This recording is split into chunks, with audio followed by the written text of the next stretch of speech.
Good evening, everyone. Hello, everybody. Hope everybody's week's going good. Weather's been awesome here in Ohio. We've Yeah, been getting sunny for days. February. Yeah, 50-degree days in February is awesome. Yep, I'll take it. Heck yeah. Bill's with us already, and John Dornbush is here, and Johnson CNC Designs. Okay. Crew's starting to assemble. Yep. But tonight we're going to be going over part 2 of the 3D printing, and let me mute ourselves on the screen here.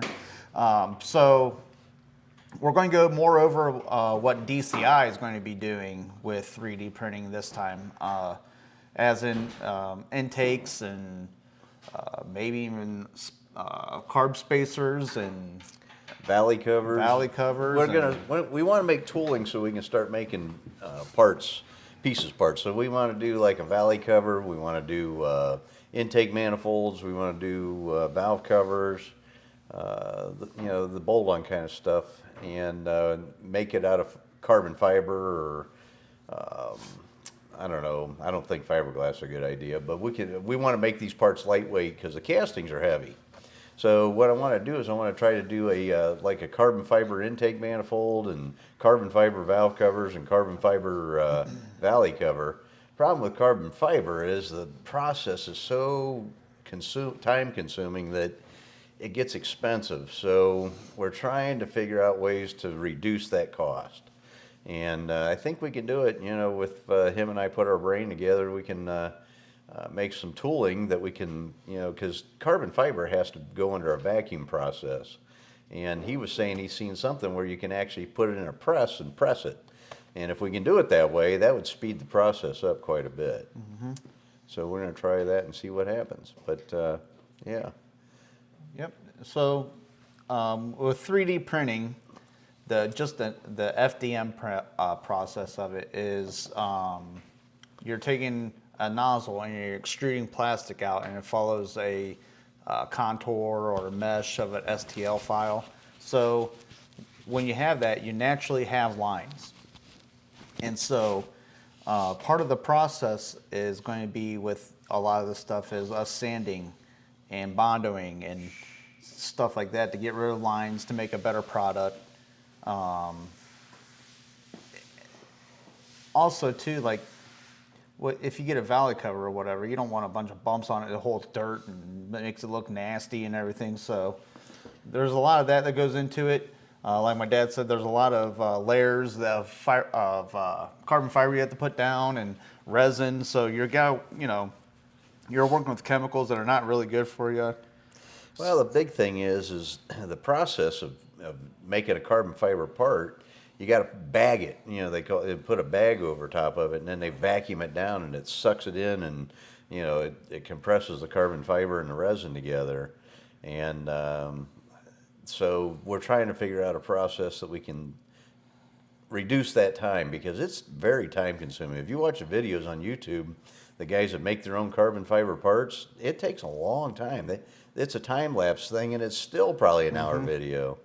Yeah, and depending on the complexity of bracing and stuff like that we don't know what we'll have to do yet. Like I know the cast aluminum valley cover you have has some bracing in it where the bolts go. Mm-hmm. So you have to put that in. So that's going to have to go on after you already get the form. And then you have to put that on. So it's maybe we use aluminum for that. You know what I mean? Put an aluminum brace across there. Yeah, good. So that's kind of what we're going to be talking about tonight. We're trying to use some. Finally, I got my dad on board with this future technology. Love you, son. The old man. Hey, I like carburetors and I love gas going in my eyes. Hell yeah, die grinder and dust and yeah. Makes you live longer. Yeah. Makes you ornery. Well, you know what? This is a pretty cool part that we made whenever we did the Ram Air 5. I don't know how well you guys can see this, but this part here, this is a section of the cylinder head of my Ram Air 5 head. And of course, we use this. You can see the putty and stuff in here. We use this for actual flow development. We could put a valve seat on it, and we put the valve in it, and we could flow this. And that's, you know, we developed the port with a 3D printed model. And then the other part of that is too, it allows me to see where the water ran in through here and around the spark plug, and where the bolt holes are and how close the water gets and everything. So this, I mean, 3D printing is definitely a cool tool to use if you're doing product development. So we're hoping that, you know, we can expand on that a little bit with the Ram Air 5 package, and then the new D-port and round port heads we're coming out with too. This is a pretty cool thing. You know, I'll let my son show you this, but that Sam, my CAD guy, he wants to do DCI Ram Air 5 V8 models that size. Yep. He's got the tunnel ram CAD drawing. He has the cylinder heads, engine block. I don't know if he's got a valley cover and a timing cover yet or not, but we can get that. He's got a scanner and he can scan all that stuff. Yep. Yeah, he wants to go very detailed in it. I'm going to talk him out of it unless there's going to be a drive for it. But he wants to have the valves move and the rocker arms and valve springs. We're not doing all that. And I think if we made one, maybe not this size, but a little bit smaller width, having a whole motor, a Ram Air 5, that way, you know, everyone can have a Ram Air 5 and they put it on their work desk. Or, heck yeah, put it on your desk at work. Yeah. A shelf or something, you know. That would be really cool. We're going to put the DCI valve covers on it and a tunnel ram and 2 dominators. Yep. It'll be pretty cool. It'll be really cool. Yeah. Let's see here. B&R Racing says, hey, Don and Brandon. Hey, what's happening? O says, hello, all. Mark Marshall says, Marshall is in the house. Mark, did you guys see Mark's video of his engine, his 522 last week? I don't know if you guys all seen that or not. That thing's a torque monster. Broke an engine mount. We actually had to replace the one engine mount on the startup stand because his engine broke one. It might have been getting ready to go already. I don't know, but we're going to say it was Mark's engine. That's right. Dwayne Myers says, hey, guys. Gary Andrews says, love you guys. Would you give a belated happy birthday to my grandson, Benjamin Alsip? Happy birthday, Benjamin. Yeah, happy birthday, Benjamin. How old are you now? Hopefully you'll be getting into racing. Yeah, make him a Pontiac guy. Yeah.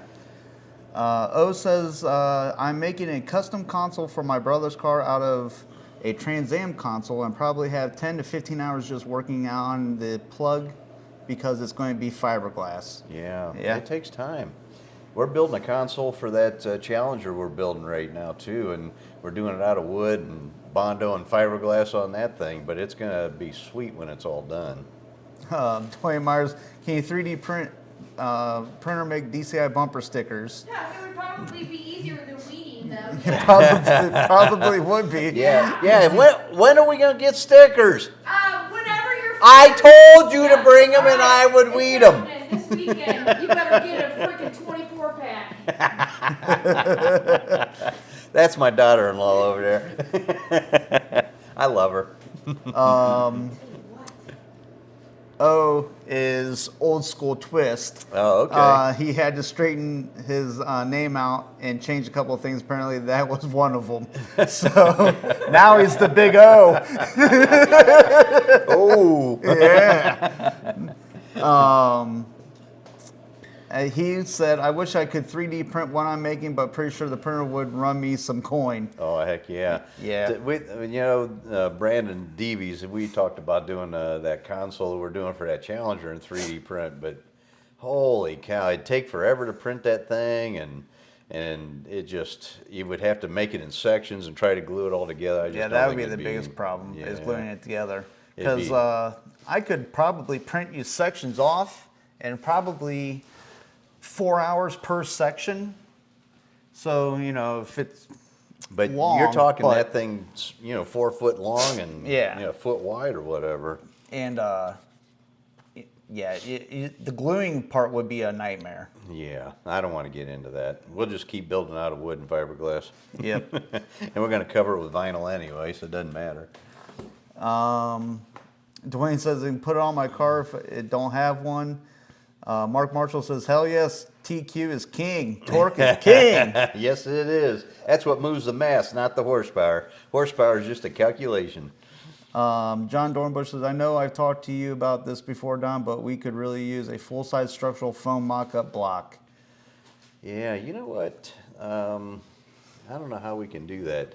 They have them for small block Chevys. I wonder if we could get one of those and modify it a little bit and make it work. Why do you want a full-size block? Like, why couldn't it be, have you seen those sheet metal blocks? So I've seen Summit Racing. I'm in the process of trying to copy one for Pontiac, but basically it's sheet metal. Okay. And it's bent to look like a block, and then you can bolt heads on it still and everything. Oh, that's a pretty cool idea. Well, he's wanting something lightweight. John's getting old. Well, the sheet metal it's like 14 gauge steel. It's not like heavy, and it's hollow. Yeah. Well, And is it it's heavier than a braced. trash can lid? No. Us old guys, we can't pick heavy shit up anymore. Brian Whitaker says good evening, Hello, Brian. and Cindy Johnston says hello. There's my baby girl. But yeah, so we're finally diving into the world of R&D. My old man, his R&D was going to the racetrack, drinking a couple beers, driving down the track, and seeing if it ran better or not. It's way more fun, I can tell you that. Sitting in front of this damn computer screen is nothing but boring. I can't take it. That's why I'm glad you like to do it.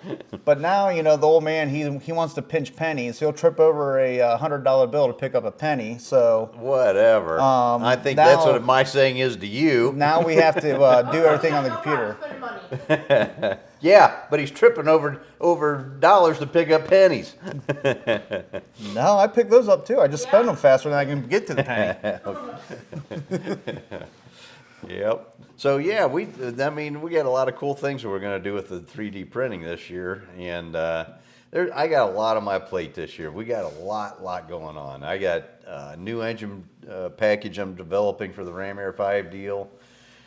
And it's and what we're going to do is we're going to call it the LS Killer, and or LS Eater. I don't know. I haven't come up with a name for it yet, but it's going to be a fuel injected deal, drop-in deal for you guys or whoever wants to buy one. I want to make exhaust manifolds for these things instead of headers, so we can get the cost down on that, and make them streamlined like a header, like the factory Ram Air 5 exhaust manifolds were. And what we're going to do is I'm going to develop an engine package that is fuel injected, turnkey, ready to drop in. I'm trying to get it as close as I can to 700 horsepower on pump gas is what the goal is. And then that way we can stick these things in, and you guys building pro touring cars or autocross car or just a weekend bruiser, you can buy this crate engine ready to drop in, and I'm trying to reduce the cost. So my son and I were just talking about that this evening, and what we're going to do is we got to try to figure out a way to reduce the cost for the intake manifolds. The headers are expensive, so I'm going to do exhaust manifolds, try to get that cost down. Everywhere I can, because right now to build a Ram Air 5 engine, to do a nice Ram Air 5, nothing crazy. You're not talking about high-end porting or anything like that. With an as-cast head, which is capable of 700 horsepower on pump gas anyway, and my cast valve covers and my cast intake manifold, no fuel injection, no. Right now we're right around 28 to 30,000 for a complete package. So what I want to try to do is I want to try to get that down to 25,000 with the fuel injection and have a turnkey deal. That won't include the exhaust manifolds, but they won't be that much money. So, and if we can do that, then because then we'd be competitive with the LS market to get a nice LS engine, because I build those too. You're talking 25 to 28 grand for one of those.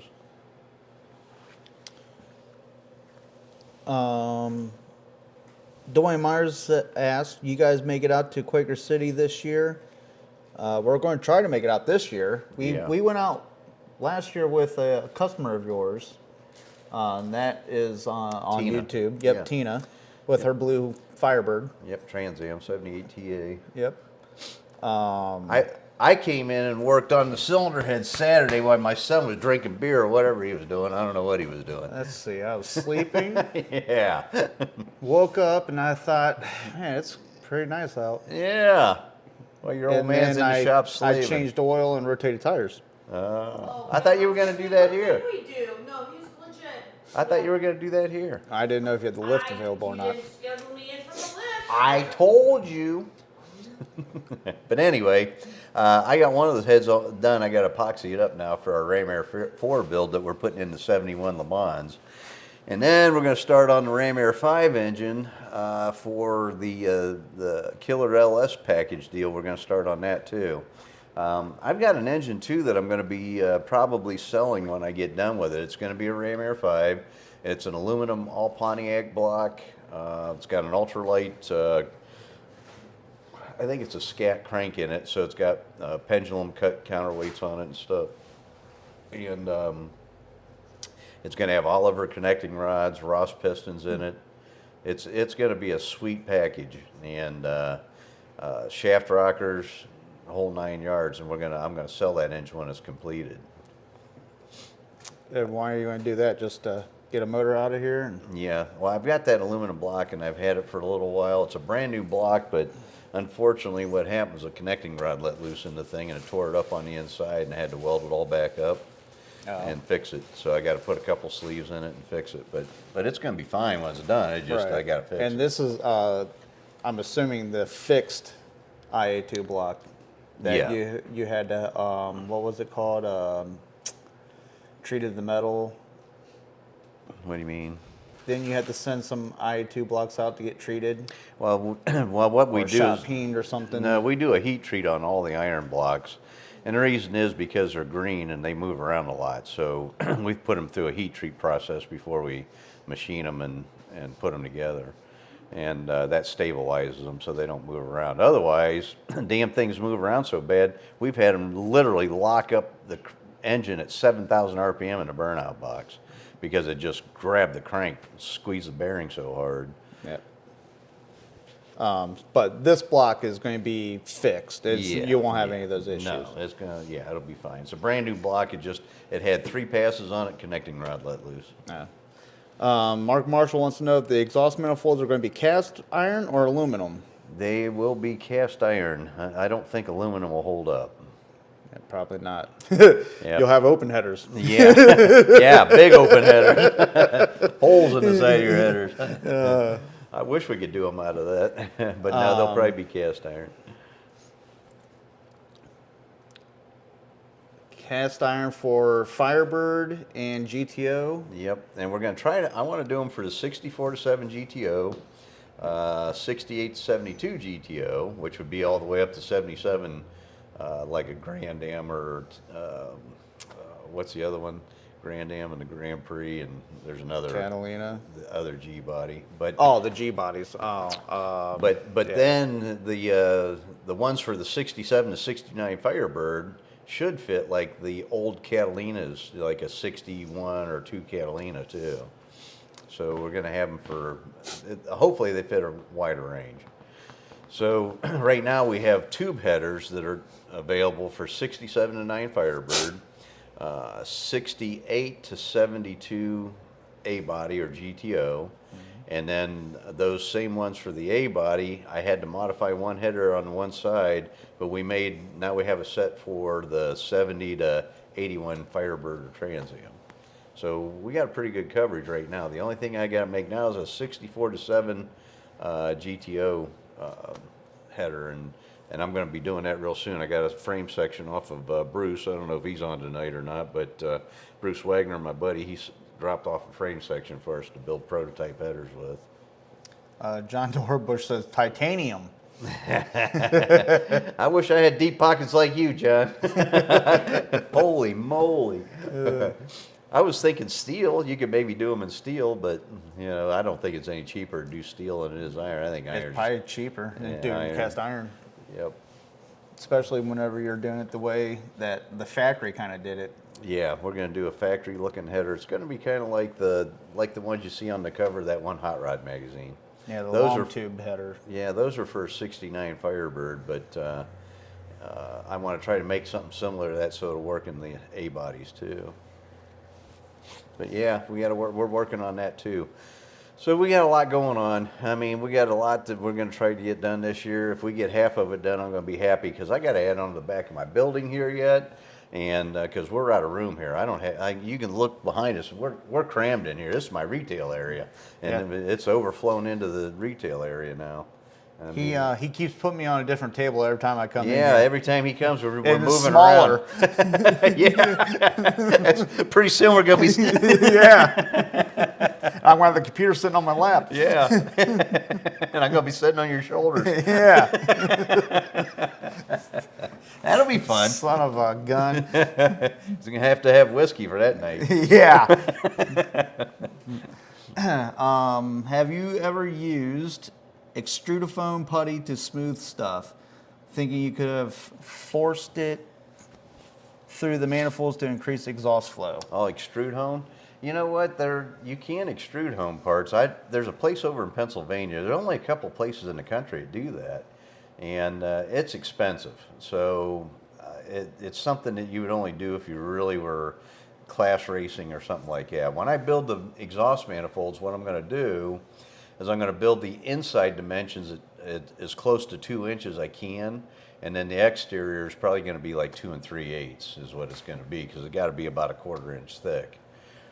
And so there's probably going to be a dimple, like the factory did to clear like a steering knuckle or whatever.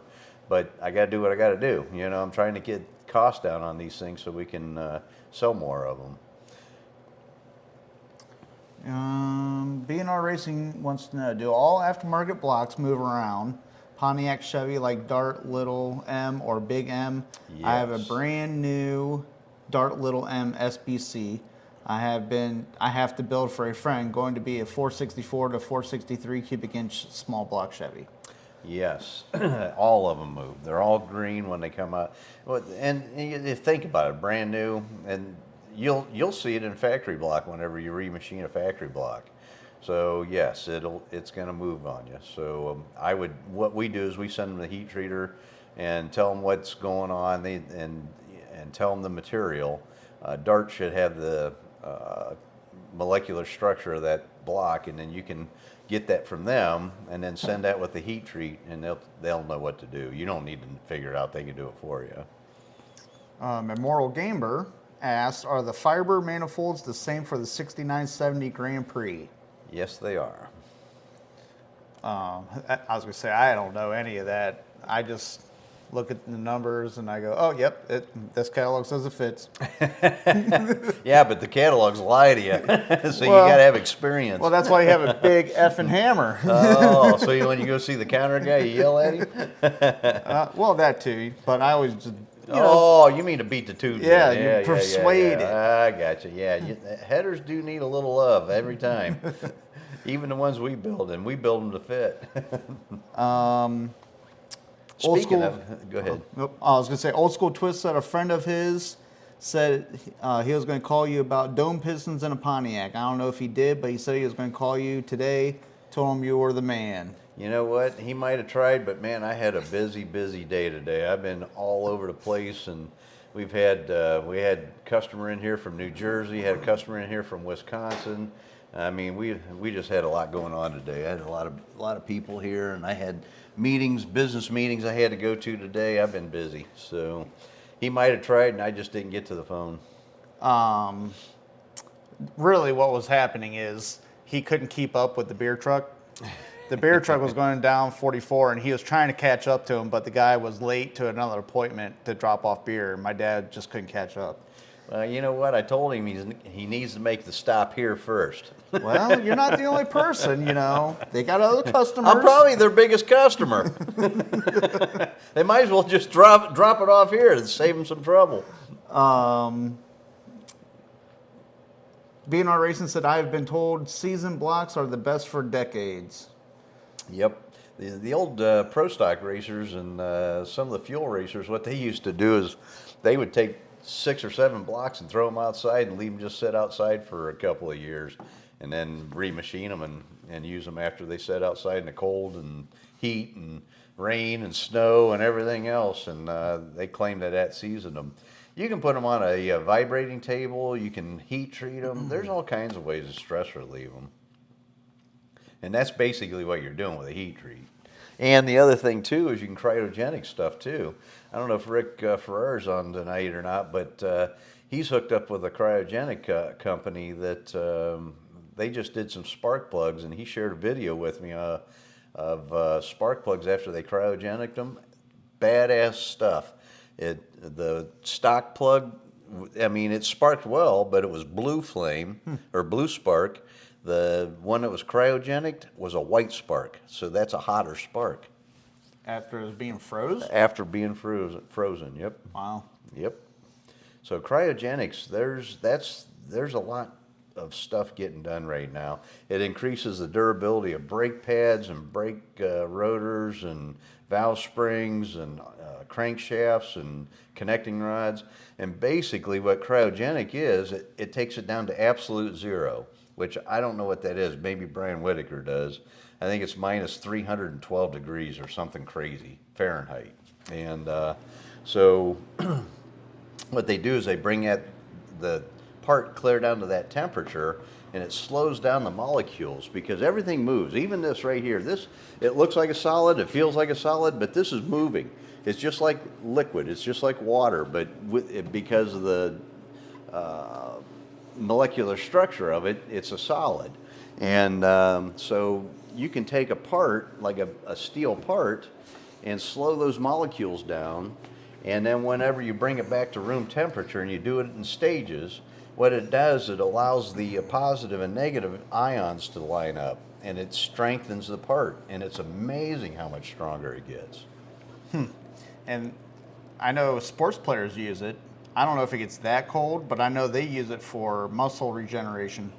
Oh yeah, well they're doing that Cryogenics. Yeah, but they're putting themselves in a capsule, and and it gets them real cold. I don't think they're going minus 312. No. If they are, holy shit! Right?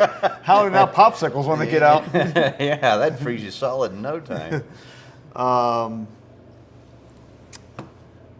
Old School Twist asked if it's just his screen or is everyone's O's highlighted in orange?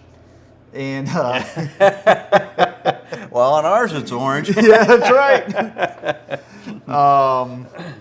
Small block Chevy Small Block 1320 asked, what are some of the fads and trends you've seen over the last 30 years which turned out to be bad ideas?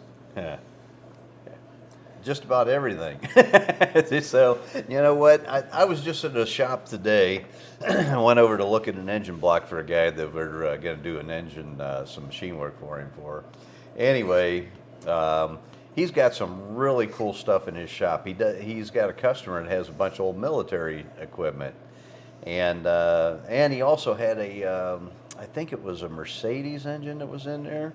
Anyhow, this stuff is all from like the early 1900s to mid 1900s. And everybody thinks that roller cams and gapless rings and roller rockers and all these parts are new modern ideas. No, they are not. They've been around since the 1800s, maybe even the early 1800s. And all we did was we took the mousetrap and made it a little bit better. So that's all that's happened. You know, gapless rings have been around for a long time, and so have roller rockers and roller cams, and you got to see the timing advanced mechanisms on these old engines and stuff. It's crazy. I mean, I'm going to go over there one day and do a video, and I'll share it on YouTube. But there's a lot of really cool stuff in our military equipment.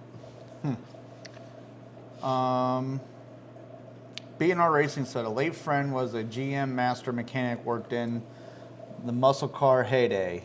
One GM class he was sent to where big block Chevys were made, St. Catherine, New York, or Catherine's, New York. Okay. Mark Marshall said, "Is Junior engraving the valve covers?"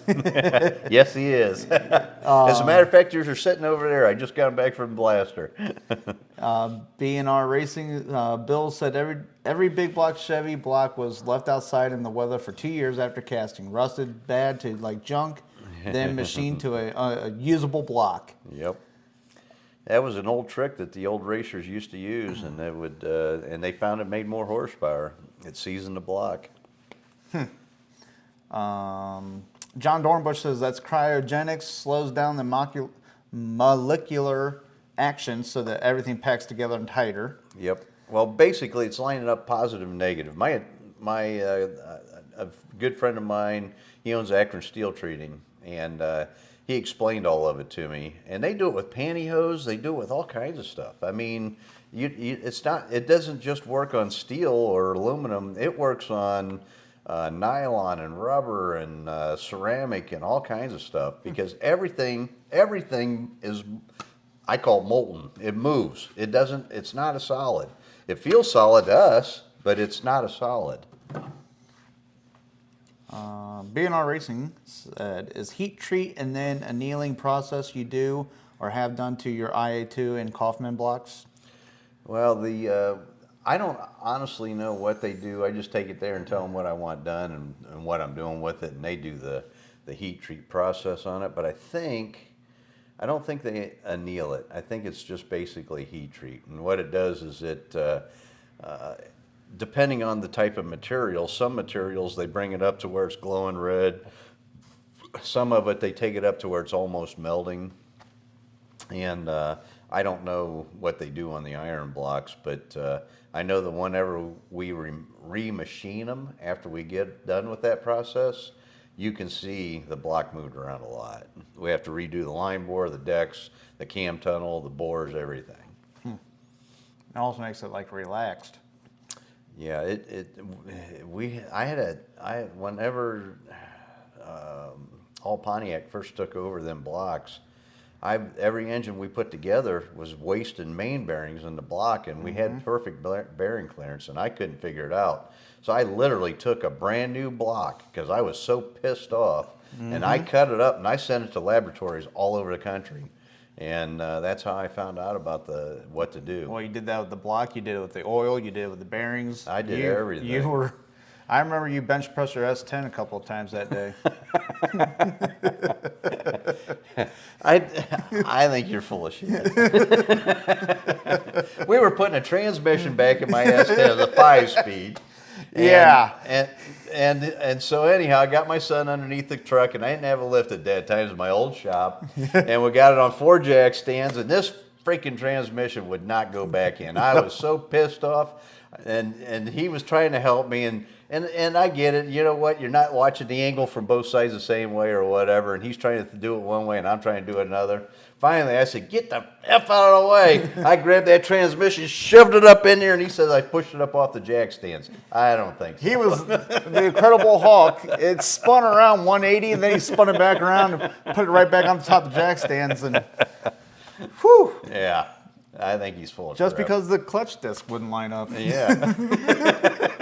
I was pissed. I want to get that job done. I ain't got time to work on my shit. Rich McKenna says, we cryogenic turbo 350 Sprag races. Nice. Yep. It makes them stronger, a lot stronger. NASCAR uses it on their rotors and brake pads. They use it on their valve springs and valves and connecting rods and crankshafts, everything. Brian Whitaker says, yes, it is negative 300 degrees. Hardening of steel can also be done using this process, liquid nitrogen. Mm-hmm. And then B&R Racing said, cast iron will heat treat to like diamond hardness if done wrong. Oh, yeah. Yeah. Cast iron you got to be really careful with. That's why I don't tell them how to do their job. Yep. John Dornbush says, thanks the factory I worked at try doing cryo on some mill cutters, and they did last longer. Carbide.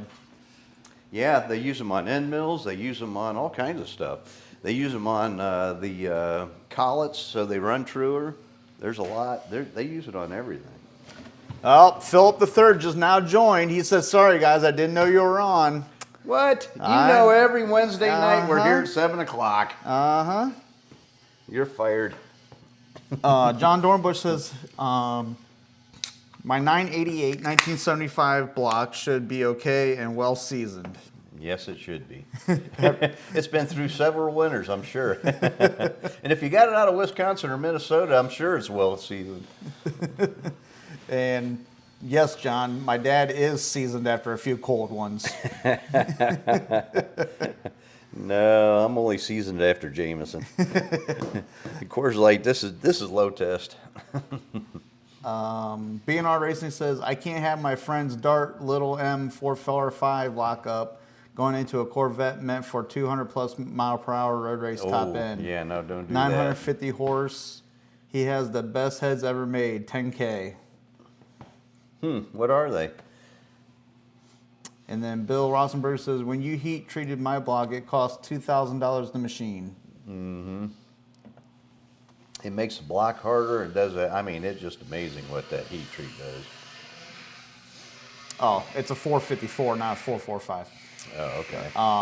And then Mark Marshall said, Don, do you know how you feel about multidisciplinary clutches versus a single disc club? Multi-disc clutch, I mean, if you're making 1,000 horsepower, you need a dual disc clutch. For most of the stuff that we build, single disc clutch is fine. What about his motor? He should be fine with a single disc clutch. Now, when he puts my heads on there, he might need a dual disc. Philip III says, I have no excuse, just explanations. Sure. Probably had to do a beer run before he started. Yep. Or he had to poop. Hey, you never know. Yeah, well, yeah, that happens. When a poop hits you, it hits. I know. BNRE said, when I am ready to buy an aftermarket cast iron Pontiac V8 block, I will call you. Cool deal. Brodix GB 2000 heads. Oh, okay. So is that the 12 degree head? Which or 10 degree head? I don't remember what that head is, but there are some good cylinder heads out there. I tell you what, I know a lot of guys don't like the SB2 stuff, but you can get it cheap because NASCAR run it for a few years, and then they went to the new ROX 7, but ROX 7 is what they call the LS version of the cylinder heads.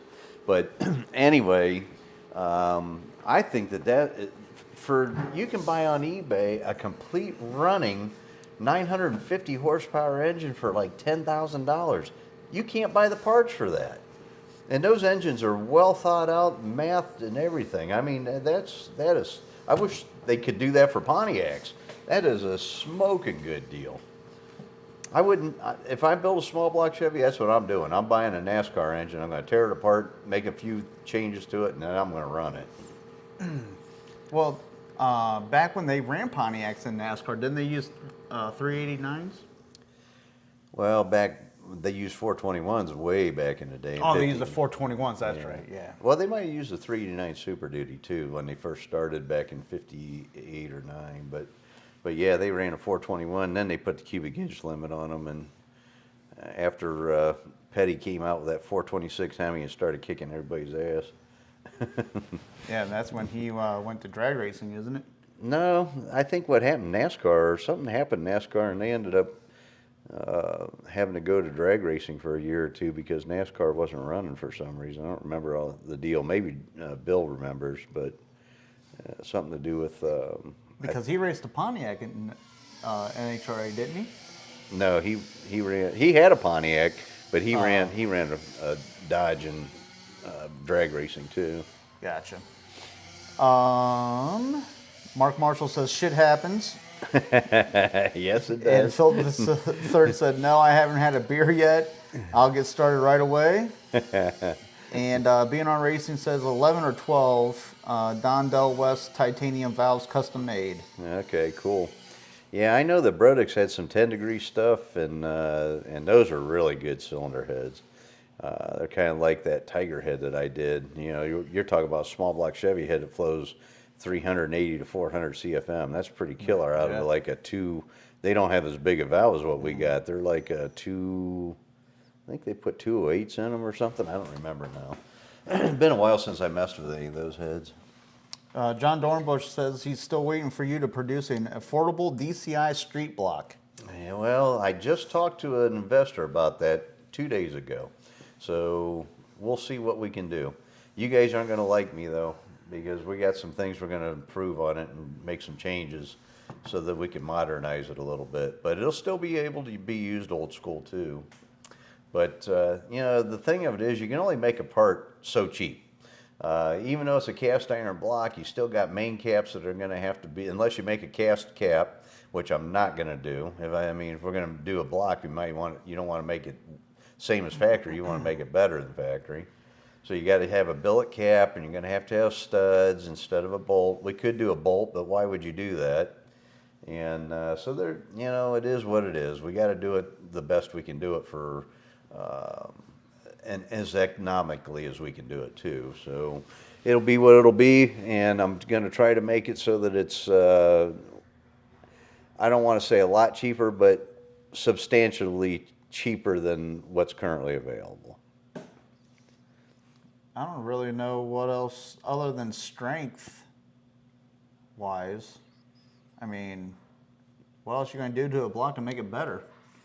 It's got 4 holes in it, and a hole for a kink and a hole for a cam. Well, I don't know if my competition watches this show or not, so I don't want to divulge too much of what I'm going to do. But I've got some ideas. Yeah. So, you know, I don't know how many you know, but I designed the IA2 block. It wasn't called the IA2 block whenever I did it, but I designed that block back in the late '80s, and that got stolen from me. I was young, dumb, naive, didn't have a contract, did everything on a handshake, and it just didn't end well for me. So that deal was actually my deal, but it got taken from me. So I'm not going to make that mistake again. Chris Mansell says, "Howdy, boys. Hope all is well." And good evening, sir. Mark Marshall says, "Freshly squeezed red grapefruit and gin beats a beer." That does sound pretty good. Yeah, it does. Jameson and ginger ale, I heard, is really good. Fireball ran 421. Dad was his mechanic. Oh. That's Bill saying that? That is Bill saying that, yeah. Yeah, Fireball Roberts, I think, did run 421s. Buddy Baker ran a 71 or 72 GTO with a Pontiac engine in it. But I think it had Ram Air 5 heads on it, or tunnel board heads on it in NASCAR. And it was 354 cubic inches, I believe. Immortal Gamer says, "So you're running a Chevy water pump?" Dope, no Chevy water pump. We're still going to retain the Pontiac timing cover. It's going to look like a Pontiac, but I got some provisions I'm going to make for make it more modern. Smoky Unit used 389 blocks with 421 Super Duty top end. Yep, they ran some 389s for a while. Smoky Unit got all pissed off with the Pontiac stuff because he tried running the 421s with the big mains, and because they had 3 1/4 inch mains, and they just couldn't get them to live. Which I'm surprised for Smoky, because that guy's sharp. Phil Third says, "I hope the lifter bores will be beefier." Yes, that is a definite must. Yeah, that's a everyone knows that though. Yeah. Yep. Old School Twist says, "You usually don't get good and cheap in the same sentence." There you go. You can have good or you can have cheap, but you can't have them both. It depends on some kind of girls you get. Your wife's sitting right over there. Oh. Since you are talking NASCAR, maybe Boyer or iBoyer on a flight today. What's that? Mark Marshall said, "Since you're talking NASCAR, Yeah. Boyer on a flight today." Clint Boyer. He met him? I don't know if you met him, but he had him on his flight. Oh, okay. You know what? The new NASCAR drivers, I don't know any of them. I know Johnson. I know, I think Dale Earnhardt. Well, no, Junior's not even racing anymore. Junior's doing, trying to bring back those Trans Am. The Firebirds and stuff, the IROC. Yeah, he's trying to bring that back. That'd be cool. Yep. They got approved, I guess. I don't know any of those guys. I haven't watched NASCAR for so long, I don't even know anymore. I used to love to watch NASCAR. I haven't watched NASCAR in a long, long time. I haven't even watched drag racing in a long time. As a matter of fact, on YouTube, I seen last night when I was laying in bed, they were racing inside of the Coliseum in Las Vegas, inside of the stadium. Yeah. And it's short track, looked like a That mile. had to be a real short Oh, track. yeah, literally, you could tell that. That's like a Barberton Speedway. Yeah. I mean, as soon as they were coming out of the turn, they go, Yeah, that's and there was scary. like 30 cars on that track. Holy shit. That's crazy. Yeah. So what do you guys think would make the most impact on a drag week car with that LS Killer Ram Air 5 engine in it? What I'm thinking, I don't know, like a 39 Pontiac Coupe or I don't know. I want something that's fairly lightweight so we can run some fast ETs. It's going to be normally aspirated. I don't want to put a supercharger on it. And I want to run it on pump gas. But I want to take it on drag week. And I'd like to run in the 9s if I can with the car. I'm not going to try to go crazy. Here's a question I always wanted to know. And now that we have a bigger audience, what is fast to you guys for a drag week or sick week? Now, I know that, they have the fast guys with the Pro Mod cars and stuff like that, but those aren't, I don't consider those cars street cars. No, yes, they have a VIN number and blah, blah, blah. Yeah, those are race cars. They got big, giant turbos on them. But for like a true, now the guy that won, that looks like a legitimate street car. That Mustang, that green Mustang. Who's that? I don't know his name, but that car looks like a real, like you would see driving down the street. Really? Yeah. What class is he in? He was in the class with Lutz and all them. No way. Yeah, he went faster than Lutz. Huh. Lutz, of course, was having issues, but I just can't hardly believe that. I mean, those guys are freaking fast. I mean, they're running 6-second quarter-mile ETs with those cars. yeah, this guy right here in this Mustang breaks records. And of course, we got It's commercials. Yep. Yep. I don't know who you're talking about. Oh, this is sick week. Yeah, this is sick week. So let's see if I nope. Now there's a cool car. That. Yeah, a hearse. Yeah. No, that's heavy. I don't want to run a heavy car. I want something light. I don't even want to change tires. I just want to drive from track to track. This guy. He has that Mustang. That don't look like a street car, son. That's a race car. No, he has a full cage in it, don't get me wrong, but wait till you see the body. It does not look like a like that right there. I mean, yeah, it's kind of it's very similar to a stock looking car, but you can tell by looking in that door that's a full chassis car. Oh, absolutely. You got a little tire. Oh, he's the guy that set the drag radial record. What did he run? 642 at Holy 226. shit, on a drag radial. That's crazy. And he consistently ran those times. That's nuts. Young guy too. Where's he get all his money at? I don't know. Got a nice tattoo, sleeve. That's not cheap. If my dad ever caught me getting a tattoo while I'm trying to buy a race car, he'd yell at me. Yeah, spending money on valve covers. You get chrome valve covers, the car will run a half second. Oh, that quicker. guy's back out. Oh, you got a diesel in that. Yeah, he crashed it. He has a YouTube channel as well. Does he? Yep. Cool. But yeah, this guy beat Lutz, and Wow. I don't know what happened to. There's that GTO. That's Guido, yeah. His stick shift car. That thing's cool. He drove all that sick week, and I think he did his personal best. 9:15. Well, he ran an 8:50 something, I believe, too.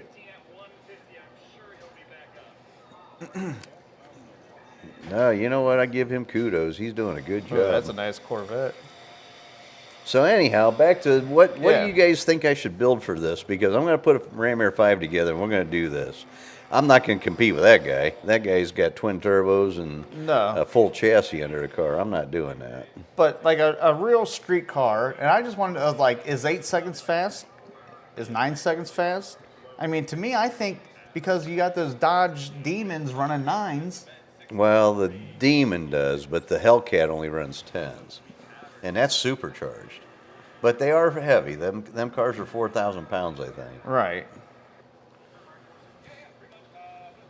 So, I mean, that's when I just kind of curious. There you go. There's what is that, a Mazda with a hitch hanging out the back? Well, you got to tow trailers because you got to have your tires and your parts. Maybe a Chevy pickup truck or something. I don't know. I want to stand out. I want something that's going to say, you know, Right what? there. Minivan. No. That says, you know what, married with kids. Not this one. Watch. This thing's going to rip heads off. Come on, go, buddy. Build that boost up. Yeah. That might be Chuck Green. Yeah. Look at the fat tire on that thing, too. I'm impressed. Front wheel drive, let's see what he runs. 957. 950. Are you kidding me? There you go. Yeah, no. I ain't doing that.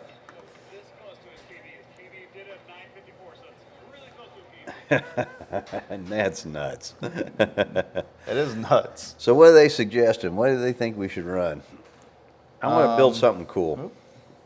I mean, the 71 Le Mans we're doing is going to get the Ram Air 4 engine in it.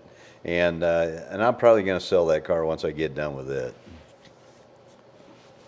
I gotta scroll up here.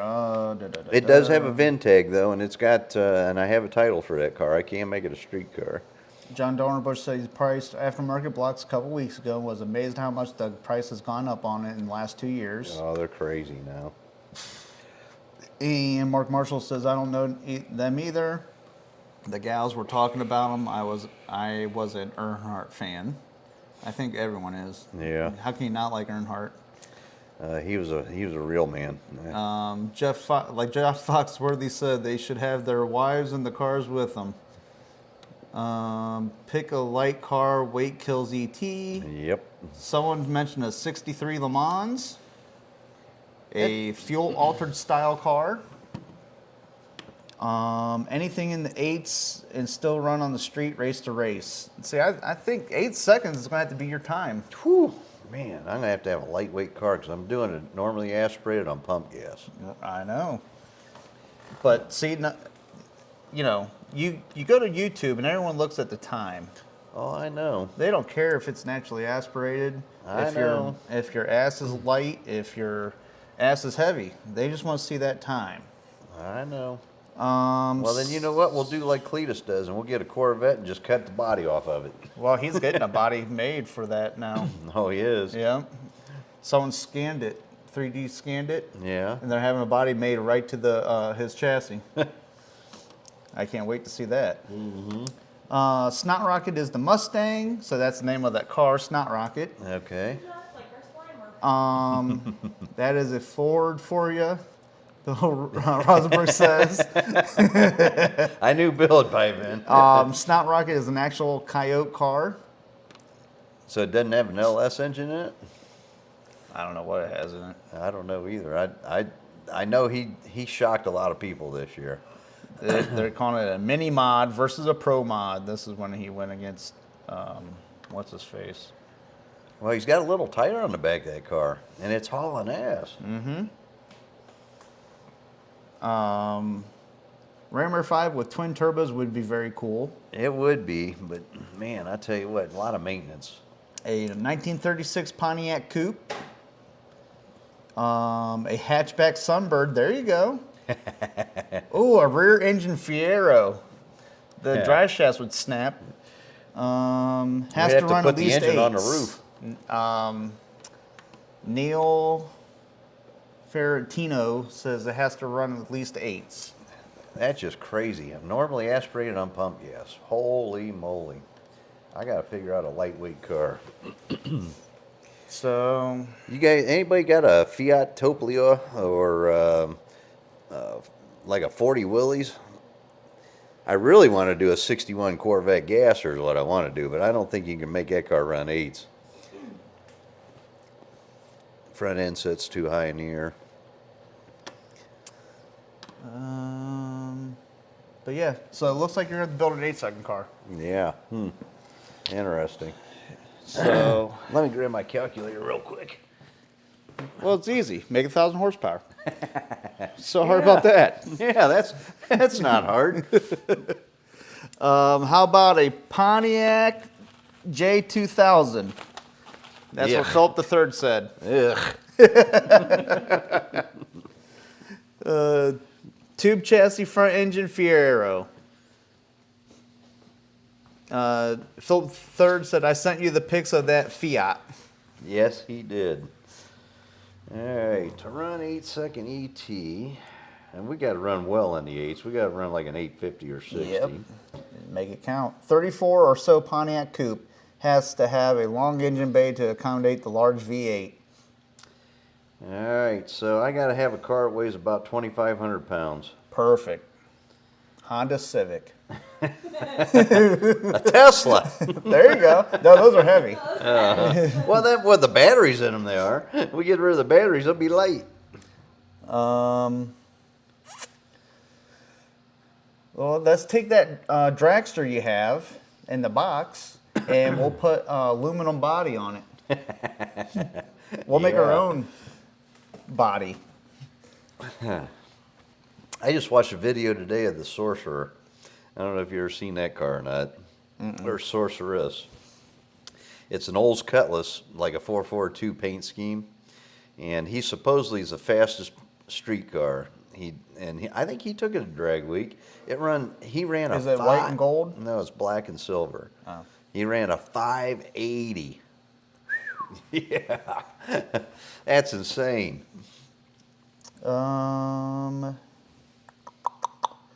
B&R Racing says it makes most sense to build a rail dragster. Yeah, but driving that on the street in the rain. Yeah. Oh, you put those awesome goggles on? Where are you going to ride? I will follow you in the car. Yeah, in the comfort of your car. I don't think so. Philip III says the Fiat is still there. I can talk to the guy if you want. He also has a Volvo. Yeah, I've seen those. Those are cool cars. Yeah, I look like Herman Munster in that damn car. Yep. You got to grow a mustache, too, so that way you get slicked back. Oh, you get yeah. bugs stuck in it. Yeah, be like the jet go-kart guy. Then you really be the Pontiac medicine man. You don't look like an Indian. I'll look stupid is what I look like. 1936 Pontiac Business Coupe. That would be cool. That would be cool. I think those cars are heavy, though, aren't they? All them cars are. They probably weigh around 3,000 pounds. Oh, I thought they were like 5,000 pounds. Well, my son's going to have to make carbon fiber parts. Whalen, Berger, maybe. How about installing a belt-driven blower setup? The old GM2 two-stroke diesels use blowers. Would it take too much to make the manifolds for the Pontiac engine? Well, my cast intake, we can put a root-style blower on, no problem. We just have to make a plate for it. It'll work right, it bolts right on it. One of the guys from up in the Wadsworth area, I can't think of their names now, but they had that Pontiac station wagon that was supercharged. Pontiac station wagon? Yeah. I don't know who you're talking about. Is it a Pontiac? Yeah. Real Pontiac, or is it like a LS motor? What does it have? The motor, I don't know what it is, Or but engine, the I body should is say. a Pontiac station wagon. Anyways, John Dornbush says the Sorceress. Sorceress. Sorceress. Yeah. He's not even drinking. No, well, I am, but I'm not even drunk. In his defense, Immortal we're looking at like and people, when they type it, I have to re-scroll back up. yeah, because it moves all the time. Big Three Racing, yes, Big Three Racing. Thank you, Rick. But anyways, B&R Racing said, I am a Corvette fan also. A C4 Corvette, 84 to 96, weighs 3,200 pounds with no driver. And you can get them cheap too. What would that look like a gasser? Then Immortal Gamer says, an 80s El Camino with the engine in the back. That'd be a wheelie stander. Yeah, I thought about a 57 Suburban with the engine in the middle. That would be cool. But they're heavy, so I don't want to have anything heavy. We got to find something lightweight, guys. Something that it can go eights with ease. Because I'm only going to make 750 horsepower of this thing. I don't want to make 1,000 horsepower. So here's the car I was talking about. I didn't never seen that car. And then, It's wild looking. That's got a big block Chevy in it with a blower.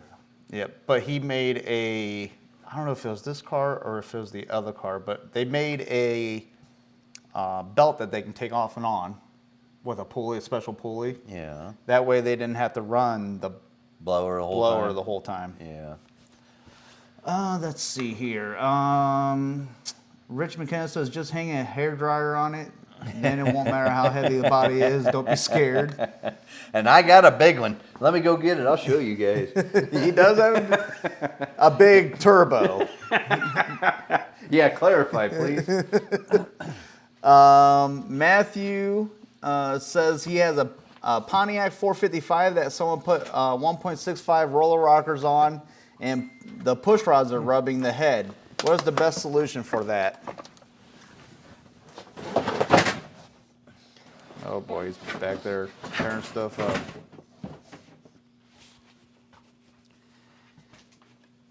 Yeah, Big Three Racing averaged a 770. That was the Pontiac wagon. This damn thing weighs as much as a freaking engine block. Holy shit. Hey, put that on my Equinox. That's a blower. Yes, that's a helicopter motor. This is a Precision Turbo Pro Mod, 98 millimeters what this is. This thing is a huge turbo. And these things are capable, I do believe, of 2,800 horsepower. Whew. Yeah. Well, you got it. Let's use it. As big as the inlet on that thing. I mean, look at this thing. My beer can floats around in there. It's loose. That's just the induction side. What's the exhaust side? That's like the actual size of my Oh, turbo. the exhaust side is actually a little bit bigger. I mean, that's a big hole. Ay, ay, ay.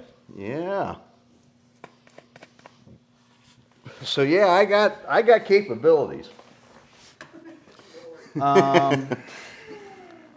But Matthew asked, he has a Pontiac 455 that someone put 1.65 roller rockers on, and the push rods are rubbing the head. What is the best solution? Yeah, take the heads off and machine them. Unfortunately. That sucks. Or put the 1.5 rockers back on it. And then Philip III said, how about the 50s Nash Rambler or a Metropolitan? And Those are ugly. B&R Racing says have to convert a C4 Corvette to a solid axle factory configuration base, no pro mod, 699 ET at 201 mile an hour. Has been done back in 2008, twin turbo 401 small block Chevy. What happened now? It was a C4 Corvette Okay. converted to a solid axle. Yep. Factory configuration base, no pro mod. It went 6999 ET at 201 mile an hour back in 2008, and it was twin turboed. With a small block, yeah. Well, I got one big turbo. But Rich McKenna was talking about this car. He averaged 770 at sick week. Oh, did he? Yep. That's a pretty trick car. Look at that. Oh, that's thing. a very beautiful car. That thing's trick. Yep. He's got twin intercoolers on that thing. No, that's a high dollar car. I'm not building that. I'm not interested in building a freaking $250,000 race car. No. What I need to do is I need a Volkswagen with a big engine.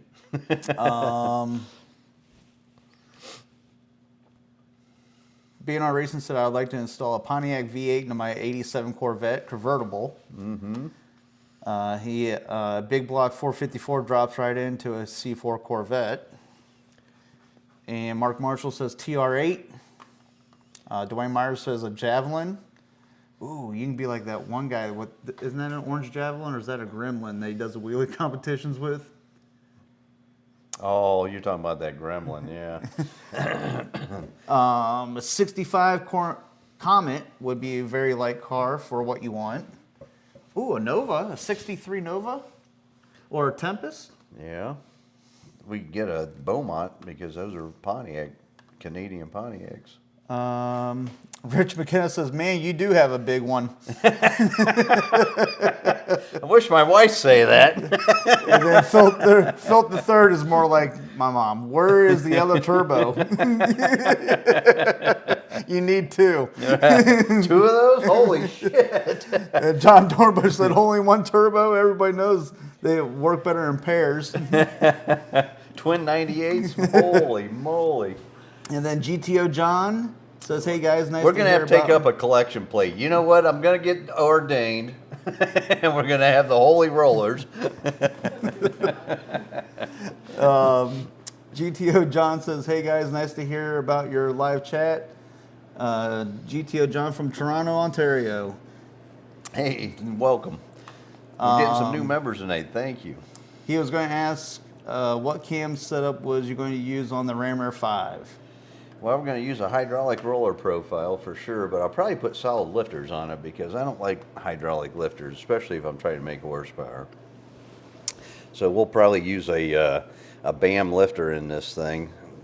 Not for the engines that I'm going to build for our crate engines, but for what I'm going to do, I'll probably put a BAM lifter in it. What are you going to use for a crate motor one? Probably use Johnson limited travel lifters, hydraulic lifters in that. That way the customer doesn't have to adjust lifters if they don't want to. Yeah. Old School Twist says Nash Ramblers have a habit of getting stuck in second gear, don't they? And their horns go beep, beep, beep, right? I had an old Chevy truck like that. 3 on the tree, and that sumbitch would lock up every time. Philip III says, once again, the Fiat. I'll bet it's not too heavy at all. I bet you're right. That Fiat would be pretty darn cool, but it's probably so far out of date I'd have to build a new chassis for it. And Rich McKenna says, S10, I thought your square body was cool, but too heavy. Yeah. The square body's gone now. Yep. That's actually going to be getting A big fired Chevy up. in it. Yep, it's getting a big block Chevy. He went and picked it up, and they're going to be taking it to the mud drags. Oh, yeah. He's going to let his 16-year-old daughter drive it. Yep. Really? No, it's not, she's 14. Oh, 14. Yep. Holy moly, he don't like his truck, does he?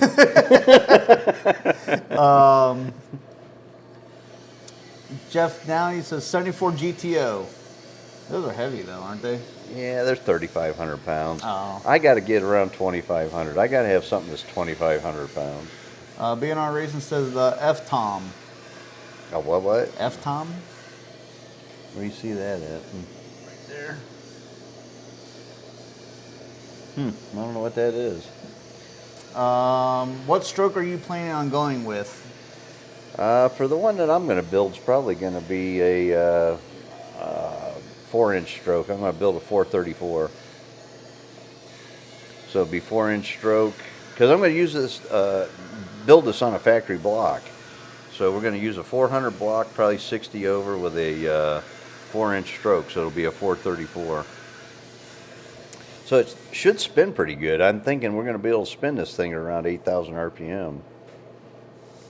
And BNR Racing says the front frame rails just in front of the doors on a C4 Corvette is huge.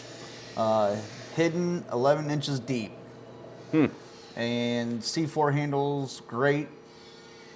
Only The other part of this equation Share. too, fellas, is I got to show off the engine when we're on drag week. So you know what? I can peel the front clip right off of a C4 Corvette. you can make the whole front end lift up. We're going to get rid of it. Oh. We're going to mount headlights on the frame rails and directionals, and we're done. And we can call it the goat cart. The goat cart? Yep. Philip III says, yes, it will need a new chassis. It's going to have to meet safety standards. Oh, yeah. And B&R Race said, only low cost, readily available, great handling, two-door light, a C4. And BR said he typed too fast. John Dornbush says 440. Yep, it'll be a 434 or 440.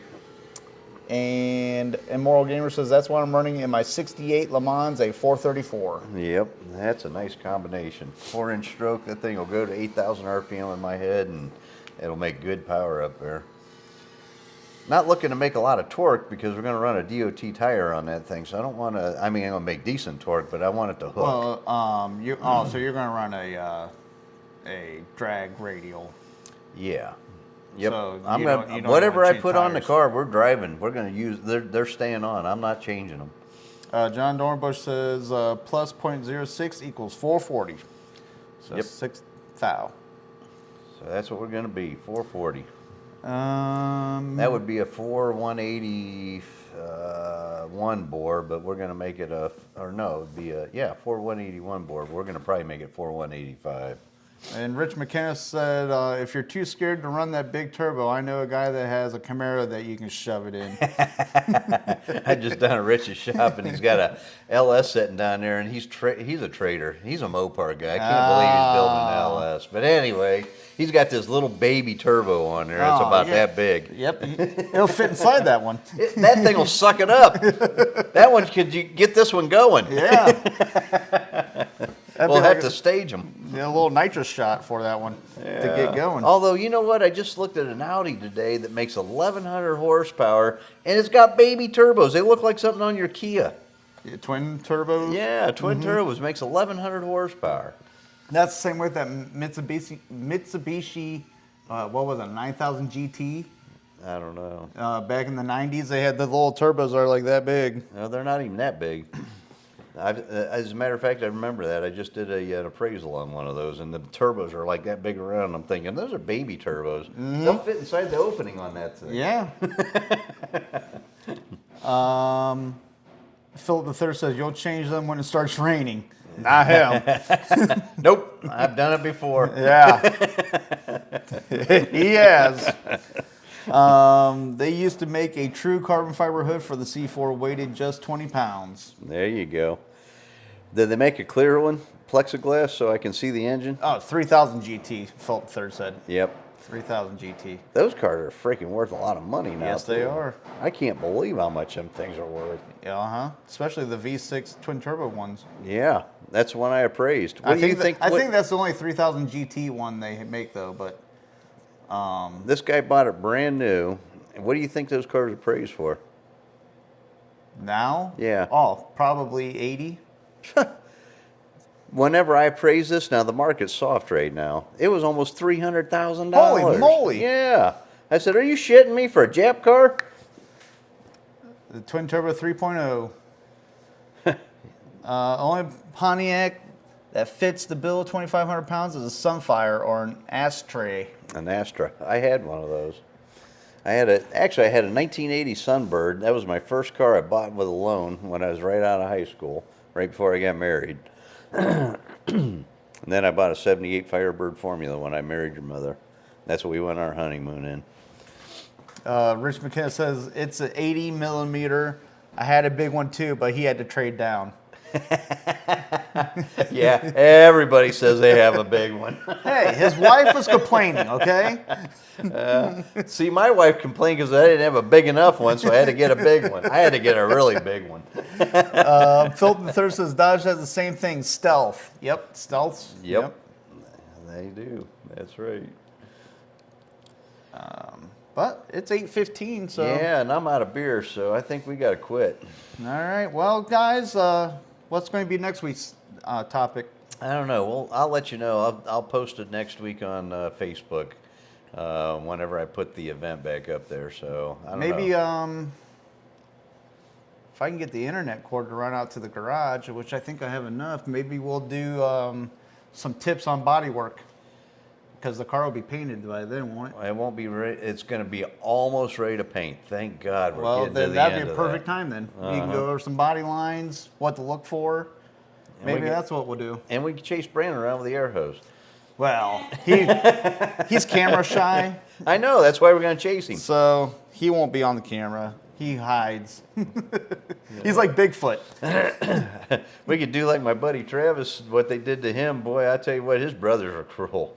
They used to take him whenever he was like 7, 8 years old and shove the air nozzle up his ass. I know. They're lucky they didn't kill the kid. Yeah. And fill his ass full of air, and then he'd run around farting. Right. Brandon, get out here! That's wrong. They ain't right. It's wrong. They could have killed him. Brandon! We'll have to get him good and drunk for that. Yeah. So, all right. Well, good night, everybody, and we'll Good night, talk to you all. next week.